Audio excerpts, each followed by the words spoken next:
ইরানের বিরুদ্ধে যুক্তরাষ্ট্রের পর যোগ দিল কানাডাও, যার ফলে যুক্তরাষ্ট্র ও পশ্চিমাদের সাথে আবারও পত্রযুদ্ধে ইরান। তবে চুপ করে নেই তেহরানও। রাশিয়াকে ইউক্রেনের বিরুদ্ধে লড়তে অস্ত্র দিয়ে সহযোগিতা করছে ইরান, এমন অভিযোগ কানাডার। এই প্রসঙ্গ টেনে ৭ মার্চ ইরানের ৭ ব্যক্তি ও প্রতিষ্ঠানের ওপর নিষেধাজ্ঞা জারি করেছে প্রধানমন্ত্রী জাস্টিন ট্রুডোর নেতৃত্বাধীন কানাডা। দেশটির ভাষ্য, ইরানের ৩ জন ব্যক্তি ও ৪টি প্রতিষ্ঠান অত্যাধুনিক প্রযুক্তি তৈরি ও সরবরাহের সাথে জড়িত, যাদের সাথে ইরানের সর্বোচ্চ প্রতিরক্ষা বাহিনী IRGCর যোগসাজশ রয়েছে বলেও কানাডার পররাষ্ট্র মন্ত্রণালয় জানিয়েছে।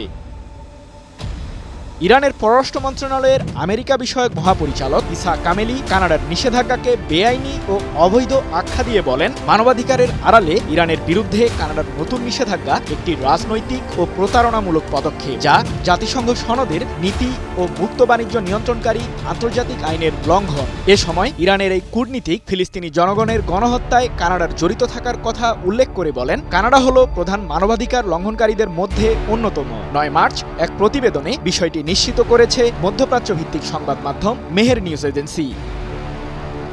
কানাডার প্রধানমন্ত্রী জাস্টিন ট্রুডোর উদ্দেশ্যে পরামর্শও দিয়েছেন ইরানের এই কূটনীতিক। তিনি বলেন, কানাডার উচিত অন্য দেশের বিরুদ্ধে নাক গলানোর পরিবর্তে তাদের নিজস্ব অভ্যন্তরীণ ও বৈদেশিক নীতিগত ত্রুটি সমাধানে মনোনিবেশ করা। এ সময় ইসা কামেলি রুশ ইউক্রেন যুদ্ধে ইরানের জড়িত থাকার অভিযোগটি প্রত্যাখ্যান করেন।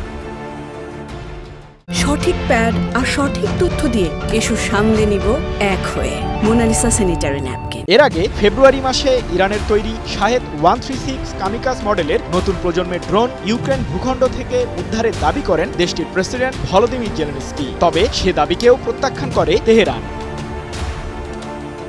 গত ৪ ফেব্রুয়ারি বিশ্ববাজারে ইরানের জ্বালানি তেল রপ্তানি শূন্যের কোটায় নামিয়ে আনার লক্ষ্যে দেশটির বিরুদ্ধে নিষেধাজ্ঞা জারি করেন মার্কিন প্রেসিডেন্ট ডোনাল্ড ট্রাম্প, যার ফলে পশ্চিমা কোনো দেশে তেল রপ্তানির দরজা বন্ধ হয়ে যায় ইরানের। তবে মার্কিন নিষেধাজ্ঞায় ভয় পায় না তেহরান। এরই মধ্যে পশ্চিমাদের ওপর নির্ভরশীলতা কমাতে চীনের সাথে তেল বাণিজ্য শুরু করেছে ইরান। শুধু তাই নয়, মার্কিন ডলারকে বৃদ্ধাঙ্গুলি দেখিয়ে চীনা মুদ্রা ইউয়ানের মাধ্যমে আমদানি ও রপ্তানির কাজ সেরে নিচ্ছে তেহরান।